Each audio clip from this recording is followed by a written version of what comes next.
There is some big questions that kept nagging me as I was testing the iPhone 16 Pro Max. Does the larger screen make it compelling or too big? Is the new camera control a game changer or a gimmick? How well do the Apple Intelligence features actually work? If the iPhone 16 Pro Max has the best iPhone battery life ever, how long does it last? After testing this flagship phone for several days, I'd say that it is indeed a handful, and while I am encouraged by some of the Apple Intelligence features I tested in a beta that's arriving next month, more AI capabilities will be coming later. Still, the battery life from the iPhone 16 Pro Max is insane and the camera's predictably great, so this is one of the best phones money can buy. Apple clearly still has some catching up to do with AI, and the design hasn't changed much with the exception of slightly slimmer bezels. But this is the new iPhone I'd buy with my money. I have been a Pro Max user for years, since the iPhone 11 Pro Max, but after testing the new iPhones, I'm actually torn about the iPhone 16 Pro Max. It has the largest display ever of any iPhone at 6.9 inches. Yes, the thinner bezels help keep the device somewhat compact, but it is still taller, wider and heavier than the iPhone 15 Pro Max, which I thought was the near perfect size and weight for a big screen phone. I have gone from feeling like I cheated the system to feeling slightly cheated.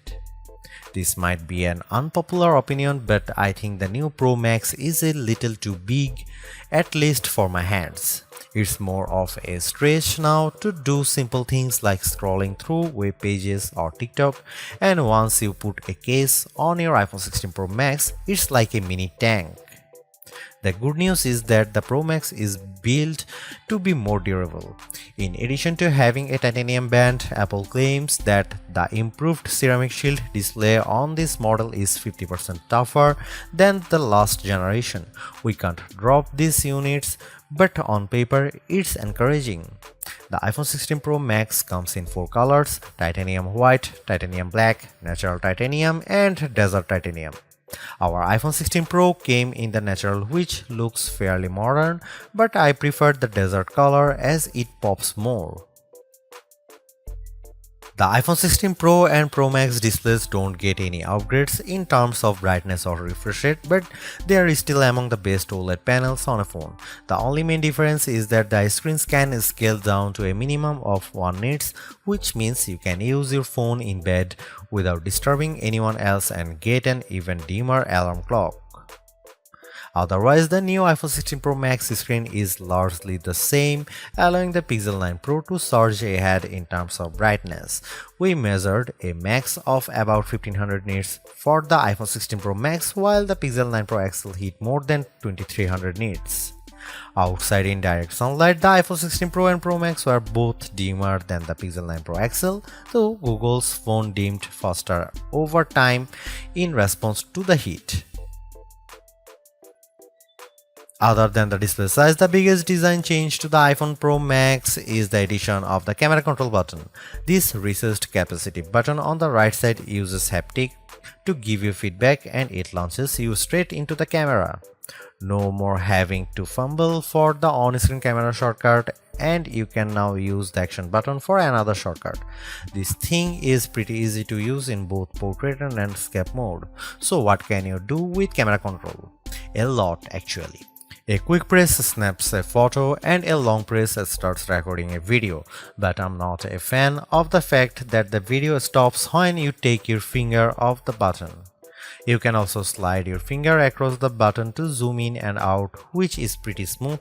Not as smooth is the double soft press, which launches a sub-menu of various options, from tweaking the depth and exposure to toggling between multiple photographic styles.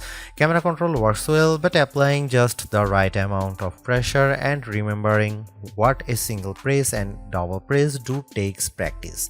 I also wouldn't recommend taking macro shots with the camera control, as it shook the camera when I got super close to a subject. The iPhone 16 Pro Max gets a bunch of camera upgrades, starting with a new 48 megapixel fusion camera for the main shooter that's designed to read data faster. The result should be zero shutter lag and faster focus. I took some shots of people passing by on scooters and moving taxis at the same time on the iPhone 16 Pro Max and iPhone 15 Pro Max, and the new iPhone was indeed faster. The results were not necessarily sharper too, as you can see in this side-by-side comparison. Here are some camera samples of iPhone 16 Pro Max.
The iPhone 16 Pro Max's video gets an upgrade with 4K video capture up to 120 frames per second, and there's some pretty neat things you can do with that footage.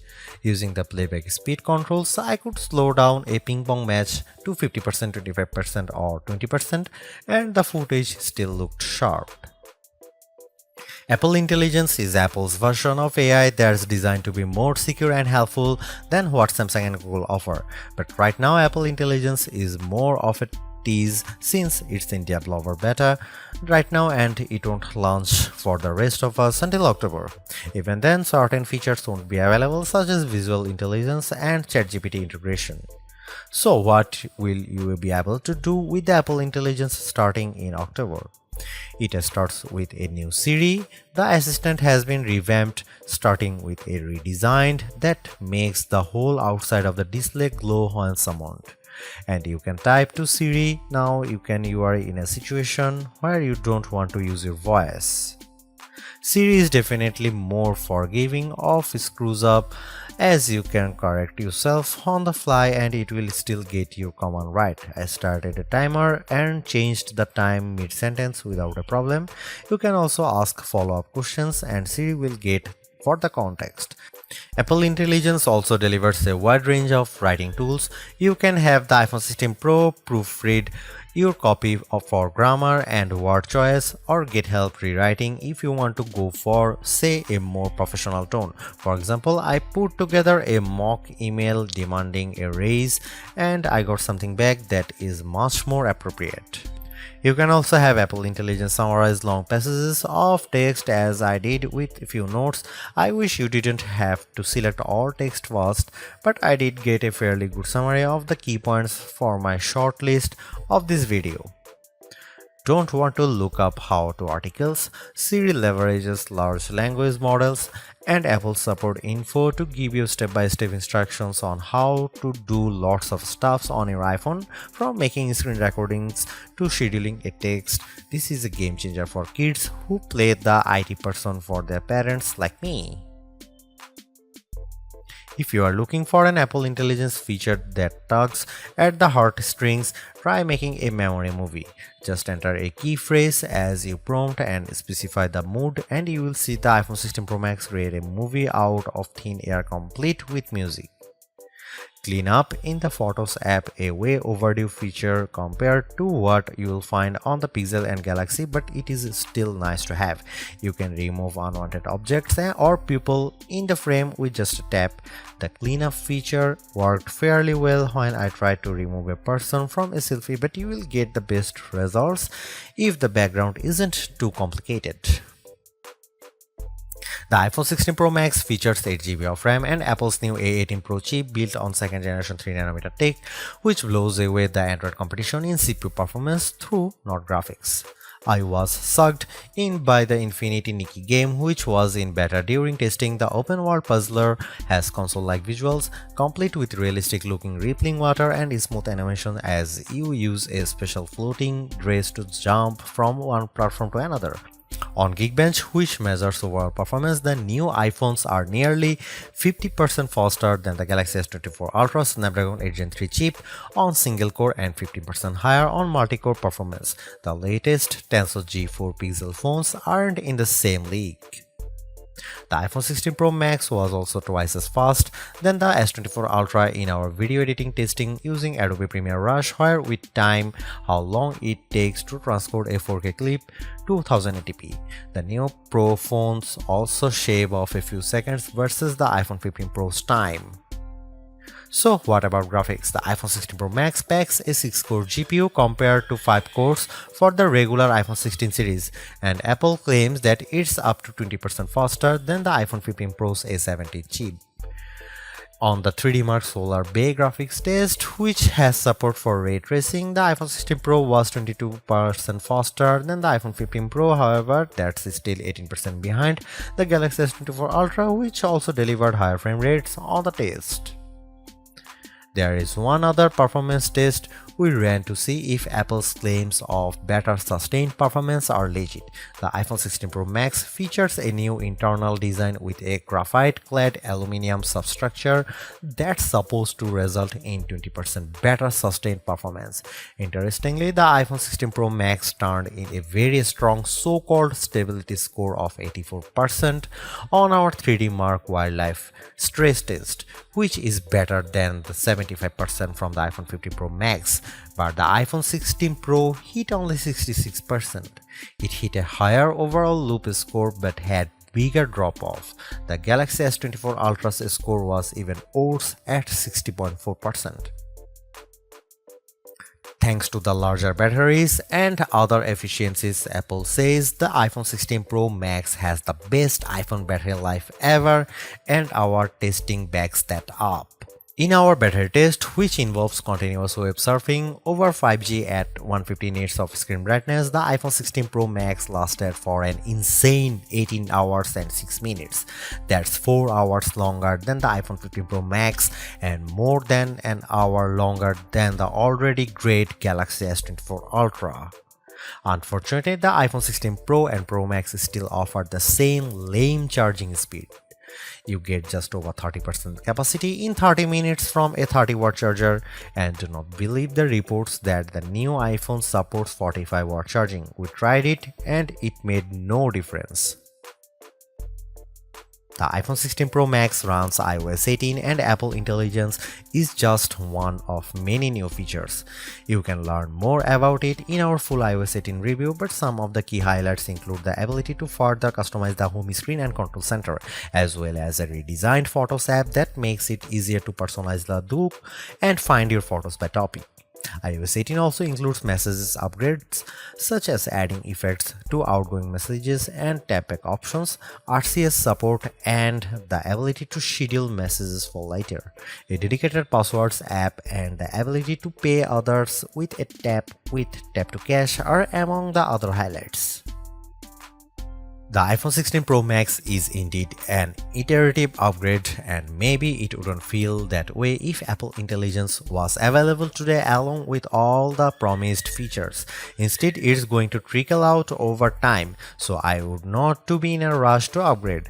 Having said that, I think that iPhone 16 Pro Max is the best phone money can buy right now if you want the biggest screen and longest battery life.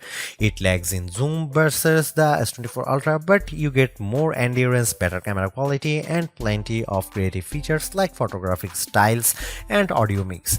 I actually preferred the AI capabilities of the Pixel 9 Pro XL series with its smarter Gemini Live voice assistant and other features like Add Me for photos and Pixel screenshots. But the Pixel's performance and battery life trail the iPhone 16 Pro Max. For me, the iPhone 16 Pro Max retains its title as the best phone, but it's not because of Apple intelligence.